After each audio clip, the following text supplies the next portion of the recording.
This is the Secure Family Podcast. Welcome, friend. I'm Andy Murphy, the host and the founder of The Secure Dad. This show is all about empowering parents to protect themselves and their family. I believe that security is the foundation of happiness, and I want your family to be safe, happy, and secure. The information I share on this podcast is for general information purposes only.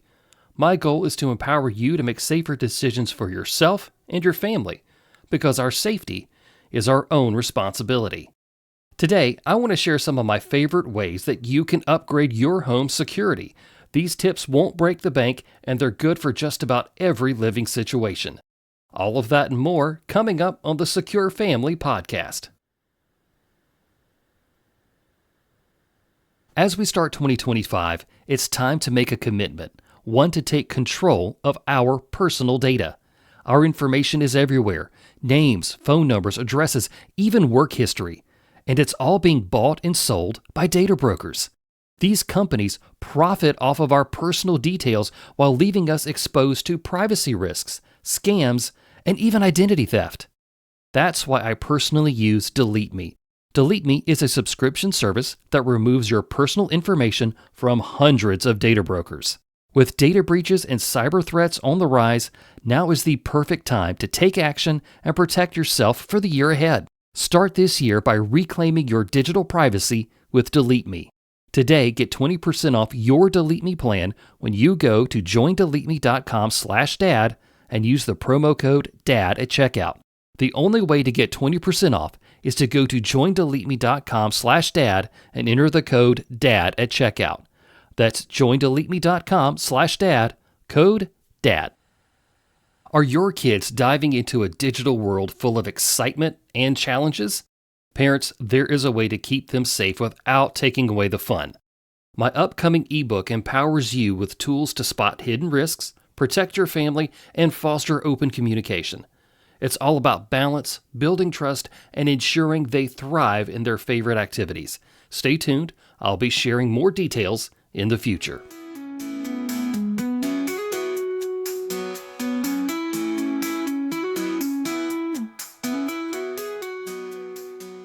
Home security kind of conjures up some odd feelings for some people. While many parents are very active in keeping their kids safe online, they kind of rely on this thought of, well, we live in a nice neighborhood. Nothing bad will ever happen to us. Then others are intimidated by the thought of doing anything that might make their house more secure because they just don't know where to begin. And some people think it's dumb to even consider taking responsibility for the safety of their loved ones at home. And yes, I actually do have friends that think that way. While you may feel safe in your house, you never want to take your home security for granted. So today, I want to share some simple, effective ways to upgrade your home security. The first thing that we need to do to better protect our home is take ownership of it. I talked about this last week. You have to take responsibility for your personal safety, even at home. The security of your home is up to you. Yes, the police will come if you call them, but they would rather you take a few minutes to tighten up your property so that they can chase down other criminals. A lot of home break-ins are preventable with just a little bit of effort on your part. So let's start putting some effort into taking ownership of doing something very simple, and that is locking your doors. While this may seem very basic and not really an upgrade, let me ask you this. Does everyone in your home know to keep the doors locked while you're inside? Does your garage door get left up sometimes?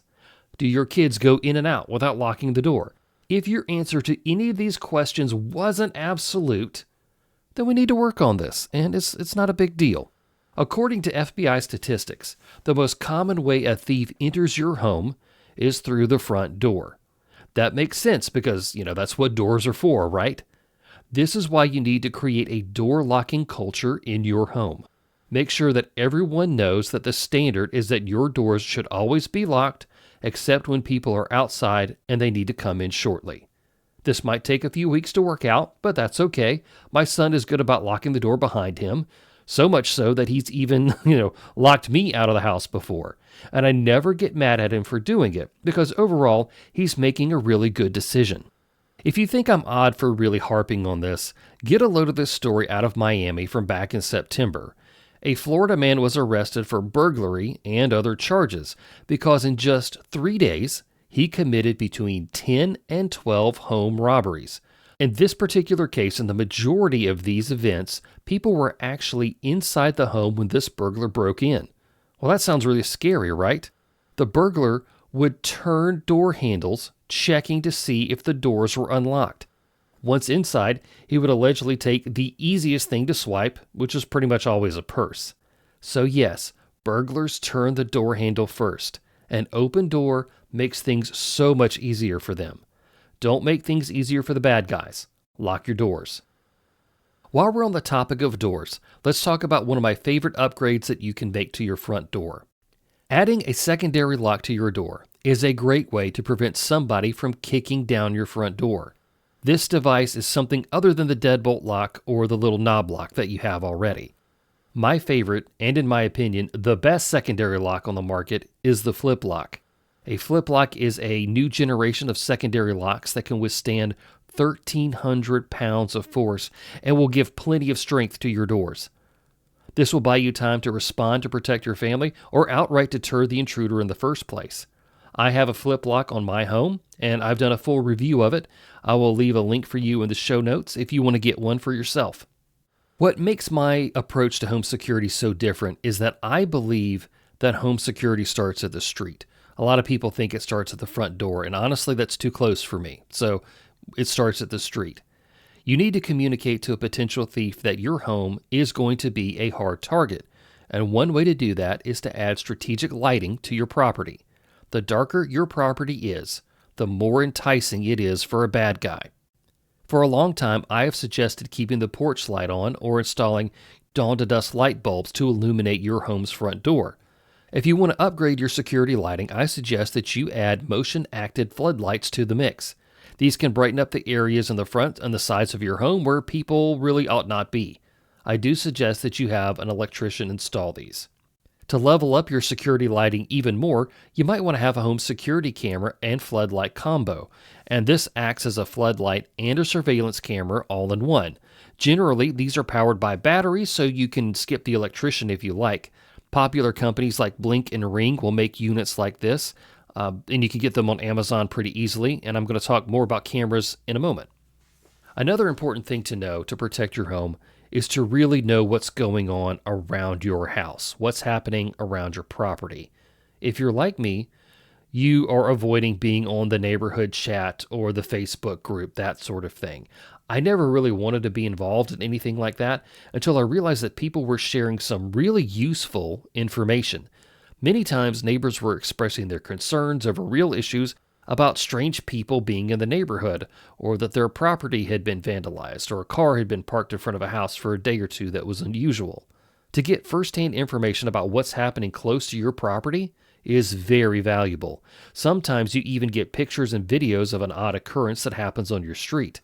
This will help you determine the extra precautions that you need to take to protect your home and your family. You don't have to participate in any of the online posts, but it's good to have that information where you can get to it. In a study of U.S. households, there are more than an estimated 20 million video doorbell cameras. Personally, I think this is a good thing. The more chances that people have to see trouble coming, the better off they're going to be. But I don't want you to solely rely on a doorbell camera to cover the entirety of your home. If you have a doorbell camera, then you're invested in that security system, and chances are there are more cameras that can be added easily. Remember that floodlight thing we were just talking about. Consider placing cameras that cover the external doors of your home. Then branch out to areas like the garage, and then maybe out to the front yard if you want to. But it's my personal recommendation that you don't put cameras inside your home. Cameras are for the outside. You don't want to make your home feel like a prison. You don't want your family to feel odd watching TV in the living room. So that's why I really encourage cameras for the outside, not for the inside. The last thing I want to share today is to be open about securing your home with everyone. It's a good idea to make home security a family responsibility. Your entire family uses your home, and everybody should share some sort of responsibility on how it's protected.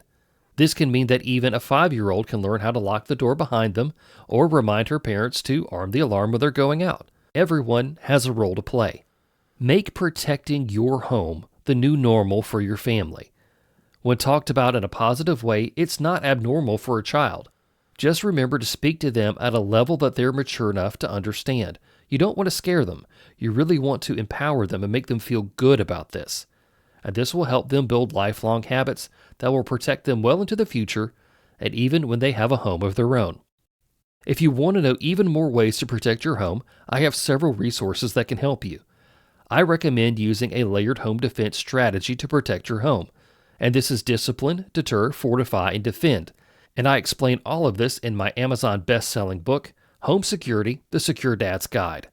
If you are new to your home, then I have an outstanding ebook for first-time homeowners. I go over all of the home security tips that I wish somebody had shared with me when I was just starting out. And if you're a DIYer, then I have the Secure Dad Family Home Security Assessment. This is a 12-page checklist that will help you spot your home's vulnerabilities and then empowers you to fix them. I will have links to all of these resources in today's show notes. Well, that's everything that I have for the Secure Family Podcast for today. Thank you, friend, for listening. Keep an eye out for my new safety ebook coming soon. I'm very excited about it, and I will have more details in the future. Take back your privacy and personal data with help from Delete Me. Get 20% off a privacy plan when using the code DAD at checkout. Delete Me is the official data removal service of the Secure Dad. If you'd like to know more about the Secure Dad, visit thesecuredad.com. There you'll find free downloads, books to buy, podcast episodes, and a whole lot more. The best way to stay informed is with the Secure Dad email newsletter. There's a link for you to sign up in today's show notes. I'm Andy Murphy, reminding you not to take your home security for granted. Stay aware, stay vigilant, and stay one step ahead of the bad guys.